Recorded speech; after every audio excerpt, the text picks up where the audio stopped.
Okay, well, I was kind of awake anyway, but I've had some pretty loud thunder here, so I decided time to start making coffee.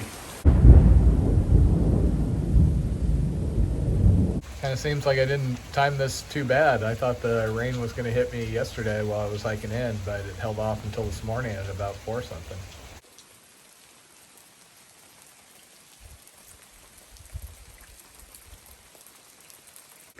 So I was just opening the peanut butter for breakfast. Then I realized, well, since I was able to get pizza for dinner last night, I have an extra dinner. Why not have hot food as long as I'm stuck sitting here? And of course, more coffee. Okay, it's about 10:30. Storm is noticeably clearing. It's just kind of dripping now, so it's time to get on the road. This has just been a really cozy way to spend a nasty morning. Honestly, the reason why I set up in here instead of pitching my tent at one of the tent sites over there wasn't because of the rain. I was actually surprised by the storm. It was because there were lightning bugs out there amongst the trees, and I really enjoyed watching those. I figured if I set my tent up, I wouldn't get as good of a view. And then as it turned out, there was a big storm, so it all worked out. So I really owe Andy a big thank you, because not only did he, bring me pizza and beer, but he was kind of the reason I stopped at this shelter versus trying to push on a little further. And if I had, I would have been fine. My tent's waterproof, but it was kind of nice to be able to hang out for a couple of hours this morning until everything cleared up. So I am still hearing the occasional rumble of thunder off in the distance, but it hasn't been on top of me for quite a while.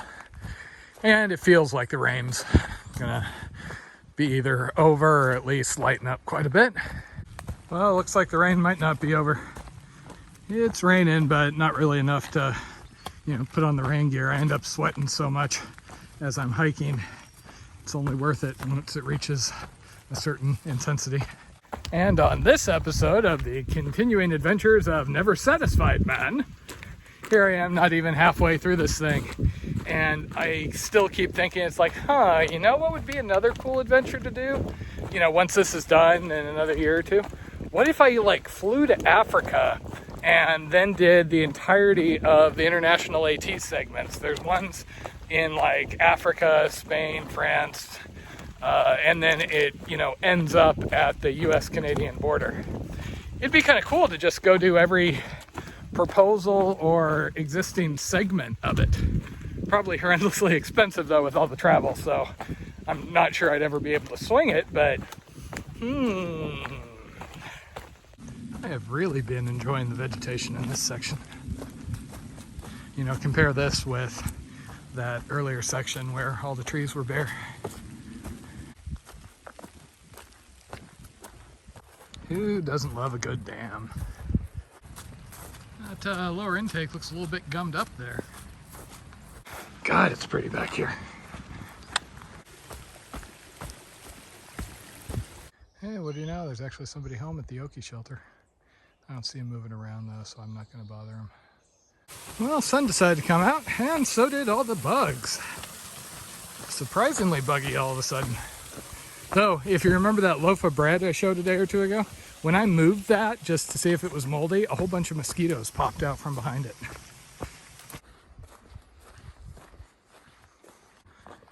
This is an honest to God bike trail. Nice this trail to pull out some uphill here and there.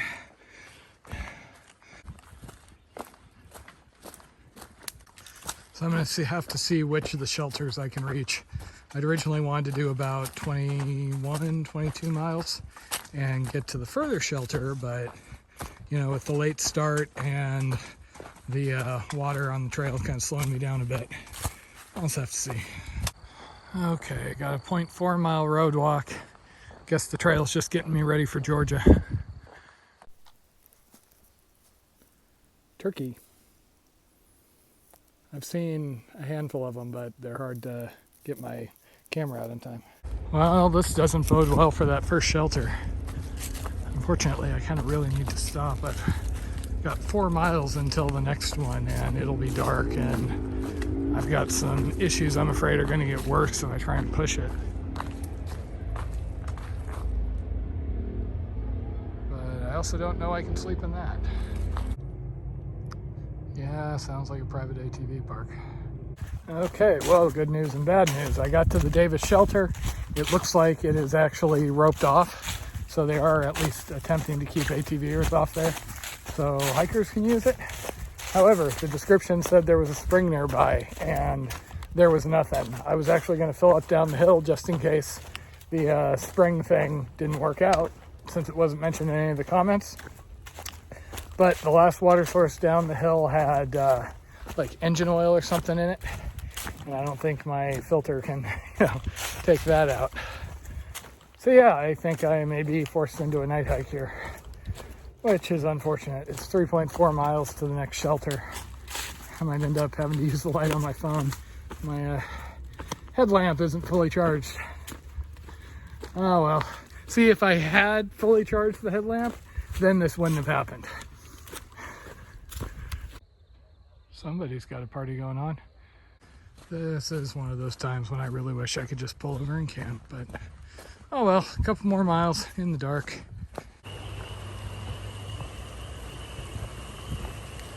Really loud night. I've had multiple groups of ATVs on the roads all around me. Okay, so I made it to the next shelter, and unfortunately, I'm not sure if you can hear it in the background, but this place is a zoo too. There's groups of vehicles running all over the place with lights and everything. But I'm not going any further, so home sweet home for the night. Okay, so yesterday turned into a bit of a long day thanks to not getting hiking until 11 because I was waiting out a storm. And then the shelter that I wanted to stop at, Davis, ended up not having any water, and the water before that was tainted, so yada yada. Unfortunately, I probably, due to the moisture, was having chafing issues I just couldn't seem to deal with. It's the pain in the butt ones happen right between the crack between your crotch and your leg. Yeah, so that kind of sucked. Also, with wet socks all day, the bottom of my feet were starting to get, beat up a little bit, kind of like the issues I was having in Washington last year. So I was quite happy to get here. This part of the Pinhoti goes through a private ATV park, and unfortunately last night was Saturday, so it was a freaking zoo. There were lit up caravans of vehicles going all over the place, and the trail cuts, back and forth across roads. So yeah, quite loud, and I had to watch it going across some of the roads because I'm not sure they were really looking out for, rando hikers with a little bitty headlamp. Though, funny thing is, I didn't actually use my headlamp as my primary light. It was a little run down because I'd gotten lazy about recharging it because I wasn't night hiking much, and the light on the newer iPhones is actually pretty good as a hiking light. So I switched my hiking poles to one hand, and then I just have the flashlight on full power, and that's how I did the last couple of hours last night.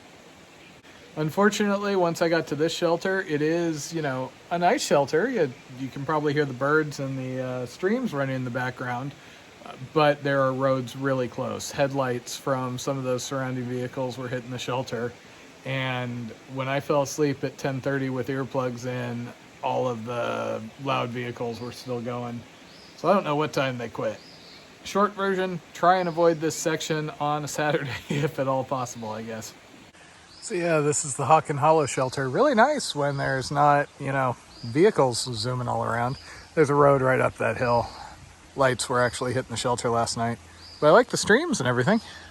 So this is just up the hill from the shelter, and they actually have hiker platforms, or tent platforms, I should say.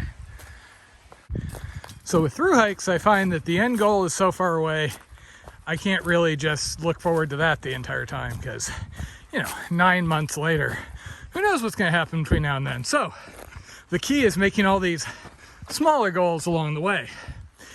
Reaching the next town, or reaching the next state before you dig a cat hole. Good short-term goal, huh? Here's hoping the natives are friendly. Okay, nice enough, guys. However, I made my usual joke about, loving how empty the PCT was last year, and about how next time there's a major pandemic and everything shuts down, I'm going to go do the PCT again. That may have triggered a slight anti-government rant. Okay, I am, I think, in Georgia. Hopefully there's a better sign than that, but we will see. Okay, yeah, that totally qualifies as a better sign for the state border. So yeehaw, welcome to Georgia. Everybody's second favorite half of the Pinhoti.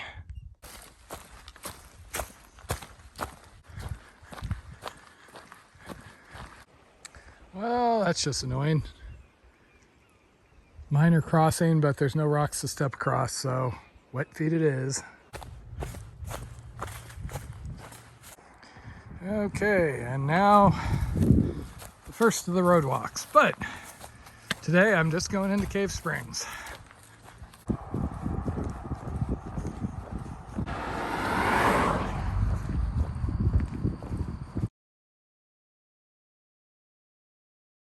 Oh, full-blown MRE. So in the absence of coffee, we were checking the hot care box to see if there is coffee, and there is an inhaler and horse shampoo.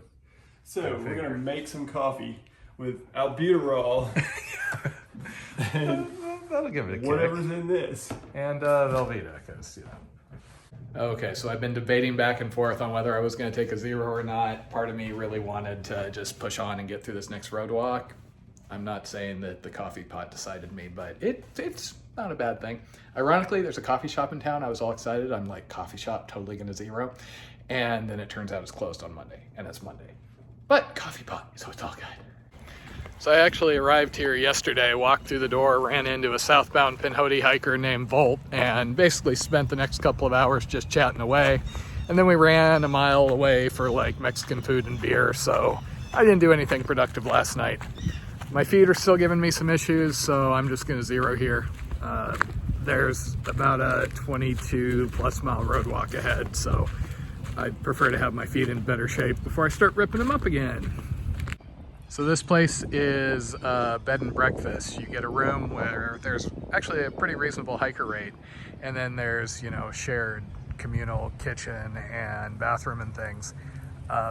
It's a historical house, I guess, and the best way I can describe it is it's like staying with grandma with the furniture and everything, and it's an old, like, creaky house, so you can hear the guy upstairs walking around. Kind of neat. Unfortunately, it looks like a lot of the food options around here are closed. You know, several of the places are only open again on Tuesday or on Thursday, so I'm going to have to limit myself to the one slightly greasy country food place and walking a mile off to go to Mexican food tonight, which works for me.